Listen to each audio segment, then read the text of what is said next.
지난번에 한번 선한 목자교회 목사님이 자기가 이야기 설교하면서 간증하는 이야기를 이렇게 하시는데 찬송하다 옛날에 백이장 주 예수보다 더 귀한 것은 없네, 세상 부귀와 다른 것보다 더 귀한 것은 없네, 이 찬송을 하다가 자기가 찬송을 다 멈추라고 했습니다.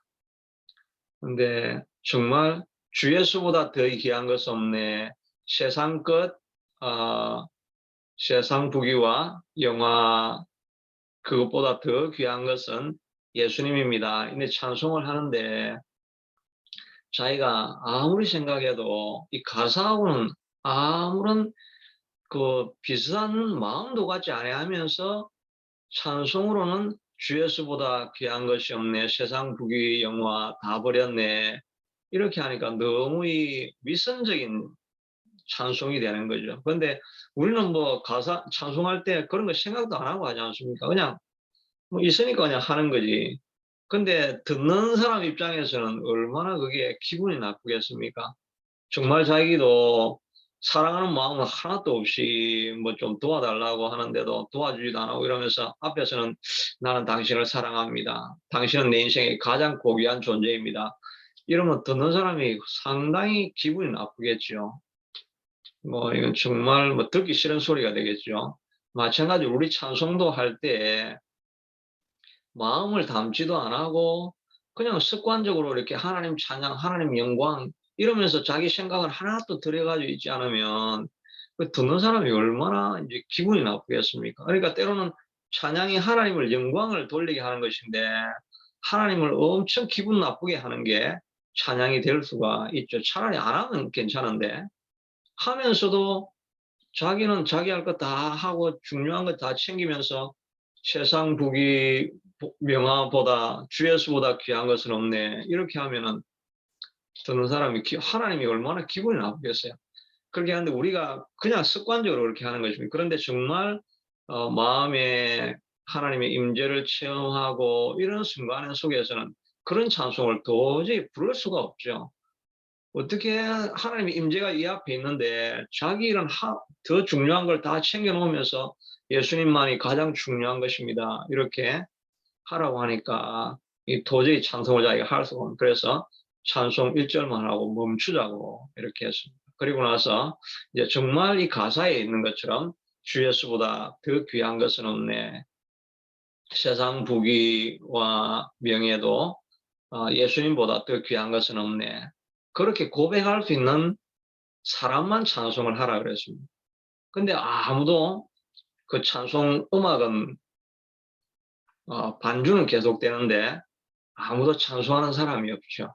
그리고 나서 다 한두 명씩 구석에서 흐느끼기 시작하고 그 찬송이 통곡이 되어서 흘러나가는 그런 시간이 있었다고 그렇게 이야기를 하는 이야기를 제가 설교하는 걸 들어봤는데 정말 그렇죠. 우리가 하나님 앞에서 하나님 앞에 두고도 마치 없는 것인 것처럼 아무 상관도 없이 찬송을 부를 때가 우리가 얼마나 많습니까? 또 우리의 삶도 마찬가지고 예배도 마찬가지고, 그래서 하나님이 가정스럽게 그럴 예배를 우리가 들을 때도 참 많이 있는 것입니다. 그래서 정말 우리가 그런 하나님의 임재를 경험하고 이렇게 드리는 예배, 그런 예배가 될 수 있게 해달라고 우리가 기도하는 게 참 중요하고, 우리 기도회도 이제 그런 기도회가 되어서 온라인으로 예배를 찬송을 하지만 그 순간순간에 있는 자리에서 성령의 임재가 가득해서 그 가사에 내 마음을 담을 수 있는 이런 찬양이 울려질 수 있게 해달라고 기도하는 것이 필요하죠. 그래서 정말 이제 그런 분들은 정말 찬송할 때나 예배할 때나 하나님의 임재를 느끼고 있으니까, 하나님 임재가 있다고 한다면 이런 찬송을 할 수 없다는 것이 너무나 그에게는 선명하게 들려지니까 우리 이런 찬송 멈춰야 됩니다, 이렇게 이야기할 때가 있죠. 저도 옛날에 이렇게 돌이켜 보면 정말 하나님의 임재가 가득하게 될 때는 정말 저도 찬송을 이런 식으로 찬송을 할 수는 없겠다라고 하는 그런 생각이 되어서 또 애들에게도 그렇게 이야기를 하고 그렇게 하면서 그때 정말 다 같이 그 통곡하고 울고 하는 그런 경험들이 있죠. 그런 순간들은 우리가 잊을 수가 없죠. 하나님의 임재가 있는 시간은 정말 우리가 잊을 수가 없는 곳이 됩니다. 우리가 아름다운 곳에 갔다 왔지만 뭐 다 기억에 남는 건 아니죠. 거기에 있었던 좋은 사람들과 있었던 그런 기억들이 뭐 흐름한 곳에 있었든지 아름다운 곳에 있었든지 좋은 사람들하고 있었던 그런 기억이 우리에게 남는 거지. 뭐 잘 먹었다, 배 터지게 뭐 부귀영화 음식 다 먹었다, 그게 기억 남는 건 아니죠. 마찬가지로 어느 곳에 있든지 주의 임재가 있을 때 우리가 정말 그것보다 더 귀한 자리가 없는 거죠. 제가 뭐 자주 이야기하지만 하여튼 기도원 거 가가지고 애들하고 기도할 때 한 달 동안 준비기도 하고 가서 집회를 하니까 그냥 설교 말 한마디에 애들의 눈물이 터지고 통곡이 일어나고 그게 정말 하나님의 임재인데 그런 임재가 우리 예배 안에도 우리 에브리인 기도회 안에도 계속 있으면 좋겠습니다. 그런 걸 위해서 우리가 참 마음을 다 열고 준비하는 기도회가 이렇게 되면 참 좋겠죠. 그래서 찬송할 때 이렇게 이런 분들이 이렇게 찬송하는 걸 들어보면 똑같은 말을 자꾸 하게 해서 그 단어를 그 말하는 가사를 기억나게 만들어주는 그런 찬송인데요. 앞으로 보니까 이분 찬송은 이제 좀 유튜브에 많이 있으니까 그걸 잠깐 부르면서 하는 건 좋겠다는 생각이 듭니다. 오늘 여기 한 5분 정도만 짧게 요 본 말씀 읽고 말씀을 통해서 은혜를 받을 수 있게 되기를 바랍니다. 3절씩 오늘 이게 15절까지 되어 있는데요. 3절씩 기도 읽으면 어떻게 돼? 읽으면 화면에 나오니까 주여. 제가 다 읽겠습니다. 여호와여 의의 호소를 들으소서. 나의 울부짖음에 주의하소서. 거짓되지 아니한 입술에서 나오는 나의 기도에 귀를 기울이소서. 주께서 나를 판단하시며 주의 눈으로 공평함을 살피소서. 주께서 내 마음을 시험하시고 밤에 내게 오시어서 나를 감찰하셨으나 흠을 찾지 못하셨사오니 내가 결심하고 입으로 범죄하지 아니하리이다. 오늘 이 시편에서 다윗이 말하고 있는 것은 주의 눈으로 공평함을 살펴주십시오. 저스티스를 좀 이루어 주십시오. 나는 하나님 앞에서 하나님을 위해서 이렇게 살아가고 있는데 그러나 악한 자들이 저렇게 어떻게 날뛰고 있습니까? 저들에게 하나님이 좀 정의로운 심판을 좀 해달라고 이렇게 하고 있습니다. 그리고 자기 마음을 좀 살펴주시되 내가 정말 억울하고 원통함으로 말미암아 나도 한 소리를 하고 싶지만 결심하고 입으로 범죄하지 아니하리다. 이게 참 중요하죠. 아무리 어려운 일이 있어도 입으로 한번 말을 해버리면 이건 주워 담을 수가 없는 거예요. 그래서 특별히 이렇게 이제 특별히 카톡이나 이런 이제 텍스트나 메시지로 남는 거는 한번 기분 나쁠 때 한 말이 그건 지우기 전까지는 그대로 남아 있는 거잖아요. 그러니까 이 카톡으로 뭐를 좀 화날 때 이렇게 카톡을 보낸다든지 이런 거는 정말 어리석은 일입니다. 그거는 감정은 또 기복이 있다가 다시 원상태로 돌아오는데 한번 기분 나쁠 때 했던 말이 그대로 기록이 되어 있으니까 이 정말 돌이킬 수가 없는 거죠. 그러니까 다윗도 엄청 억울하고 열을 받아서 말을 하고 싶지만 결심하고 입으로 범죄하지 아니하리라. 어찌됐든지 간에 참는 거예요. 어찌됐든지 간에 참고 좀 마음이 캄다운 됐을 때 이야기를 할 수 있게 하도록 특별히 애들하고도 이야기할 때 그렇죠. 캄다운 될 때까지 기다렸다가 이야기를 해야 되는데 막 나오는 대로 이야기를 해버리면 우리는 이야기하고 나서 그냥 나는 뭐 뒤끝이 없다고 아주 나는 뭐 다 잊어버렸어. 나는 다 잊어버렸지만 그 말이 애들한테는 평생 가는 거죠. 평생. 아버지가 그때 그런 이야기 하지 않았어요. 그렇게. 내가 언제 그랬냐. 그렇게 이야기를 하죠. 그렇다 제가 아는 분도 이렇게 아버지 때문에 내 인생이 얼마나 이렇게 참담하게 된 줄 압니까? 이렇게 하니까 아이, 내가 너 다 좋아라고 해준 이야기 아니냐. 그렇게 이야기를 하는데 애는 하여튼 그거로 그 자기의 인생에 큰 흠집이 되게 만들어가는 거죠. 그래서 말을 할 때 결심해야 돼. 결심하고 입으로 범죄하지 아니하리라. 저도 오늘 카톡을 이렇게 치고 이렇게 하다가 아무래도 내가 좀 절제를 했지만 이 말이 좀 오해를 일으킬 수 있겠다 이런 생각이 돼 가지고 일단 적어 놓고 그냥 보내지는 않고 이제 기다리고 있는데, 이제 기다리다 보면 말을 좀 다시 좀 정제하고 이렇게 해서 적어야 되겠다 이렇게 인제 하게 되는데, 다윗도 입으로 범죄하지 않게 되도록 이렇게 늘 조심하고 있는 모습을 보게 됩니다. 4절, 사람의 행사로 논하면 나는 주의 입술의 말씀을 따라 스스로 삼가서 포악한 자의 길을 가지 아니하였으며 나의 걸음이 주의 길을 굳게 지키고 실족하지 아니하였나이다. 이 실족하지 아니하였다, 실패하지 않았다고 하니까 우리도 다 하나님의 길을 갑니다, 갑니다, 갑니다, 갑니다 하다가 마지막에 내가 이때까지 참았지만 한마디 하겠다. 이게 실패하는 거죠. 내가 이렇게 참았지만은 내가 이번만은 내가 말을 해야 되겠다. 이러면서 이제 말하면 그게 이제 실족하는 거죠. 끝까지 참고 인내야, 열매가 맺힐 때까지 인내해야 되는 것입니다. 하나님이 내게 응답하시겠으므로 내가 불러사오니 내게 귀를 기울여 내 말을 들으소서.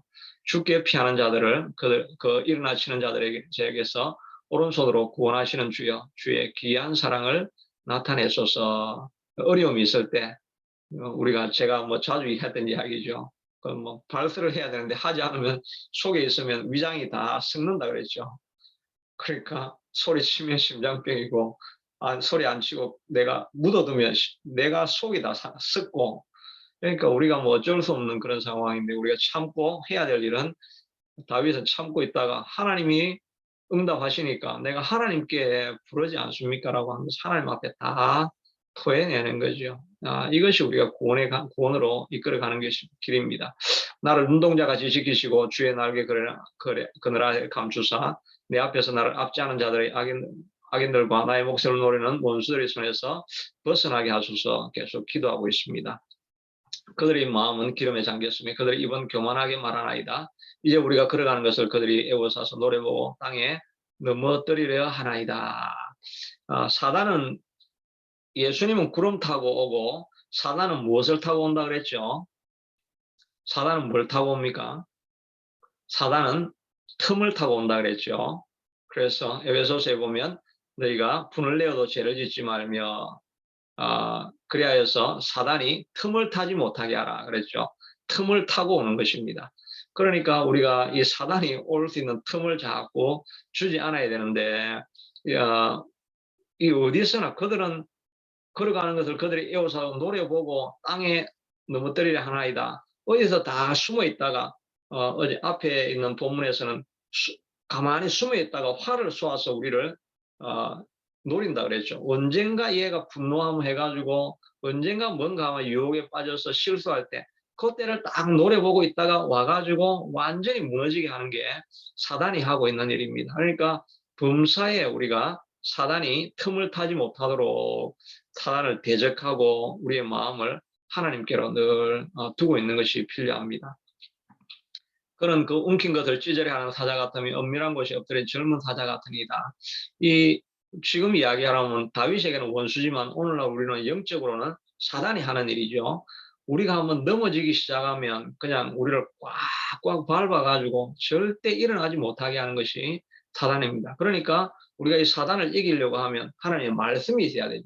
말씀을 계속 붙들면서 사단이 공격하면서 너와 같이 실수한 자들은 다시는 일어나지 못할 것이다. 그러면 하나님의 말씀을 가지고 우리는 싸워 이겨내는, 만약에 우리가 우리를 자백하면 저는 믿으시고 오로사 우리 죄를 사하시고 모든 무리에서 우리를 깨끗게 하실 것입니다 라고 하면서 말씀으로 우리가 계속해서 이렇게 물리치고 저항하고 나아가는 이런 영적인 싸움이 우리가 계속해서 있어야 됩니다. 왜냐하면 사단이 이 사자가 움키는 것처럼 우리를 어떻게 하든지 죽이려고 일어나기 때문입니다.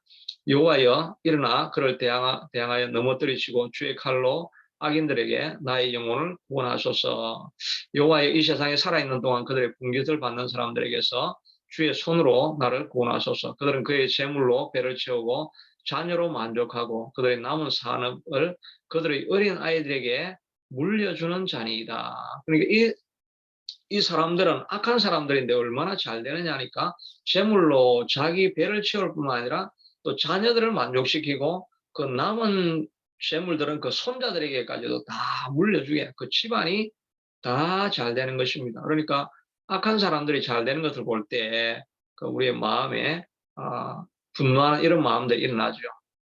그러나 이럴 때 다윗은 이제 나는 의로운 중에 주의 얼굴을 뵈리니 깰 때에 주의 형상으로 만족하리이다.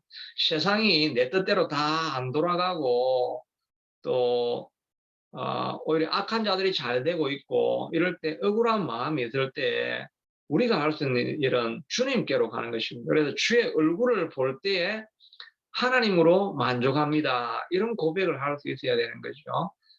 내가 하는 일들이 아무것도 안 돼 있어서 주변에 있는 사람들도 우리를 보고 망했다라고 이야기하기도 하고 정말 좀 불쌍한 모습이다. 우리 주변에서 이렇게 우리를 억압하고 하는 이런 일들이 일어날 때 우리가 해야 될 일은 주님께로 가는 것입니다. 하나님 나는 주의 형상으로 만족하는 삶을 살겠습니다. 라고 이렇게 고백할 때 그때 우리가 이 모든 어려움들을 이겨낼 수 있게 되는 것이죠. 그래서 우리가 공평함이 없는 세상을 살아갈 때 또 내 주변의 일들이 다 안 되는 일이 일어날 때도 맨 마지막에 고백할 수 있는 말은 내가 주의 얼굴을 배우리니 깰 때 주의 형상으로 만족하리이다 라고 이렇게 주님만 바라보는 인생이 되어서 하나님의 축복을 누릴 수 있는 저와 여러분이 되기를 축복합니다. 제가 잠깐 기도하겠습니다. 하나님 감사합니다. 오늘도 다윗의 의롭게 살아가지만 오히려 어려워지는 상황 속에서도 내가 주의 얼굴을 바라보며 주님만 생각하며 기뻐하겠습니다라고 하는 이런 고백들을 우리가 할 수 있게 도와주시기를 원합니다. 무엇보다 앞에서 말씀드렸던 것처럼 하나님 우리가 찬송할 때 예배할 때 정말 어떤 의미인지도 모르고 우리가 찬송하여서 하나님 앞에 오히려 욕을 보여드리는 그런 삶이나 예배가 우리 속에 있지 않는지 돌아보게 도와주시고 우리가 예배할 때마다 하나님 주의 가득한 성령의 임재를 통해서 하나님을 앞에 두고 예배하는 것처럼 그런 감동이 우리에게 있는 그런 예배와 기도회가 될 수 있게 도와주시옵소서. 그러할 때 상처 입은 자들이 이 기도회를 통해서 들어와서 하늘의 임재를 경험함으로 말미암아 그들의 마음에 모든 눌려있던 것들이 다 치유되어지는 그런 역사를 우리가 보게 될 것입니다. 우리 이 에버린 기도회를 통해서도 그런 역사가 일어나는 것을 보게 하여 주옵시기를 간절히 원하옵고 예수님 이름으로 기도드리옵나이다. 아멘. 예, 오늘도 조금 길게 이렇게 되었는데 하여튼 주신 말씀을 가지고 생각하시면서 기도하는 시간 가질 수 있게 되기를 원합니다. 꼭 기도하실 때 먼저 기도회를 위해서 기도해 주시고요. 또 교회를 위해서 기도해 주시고요. 그리고 개인과 가정을 위해서 기도하시면 되겠습니다.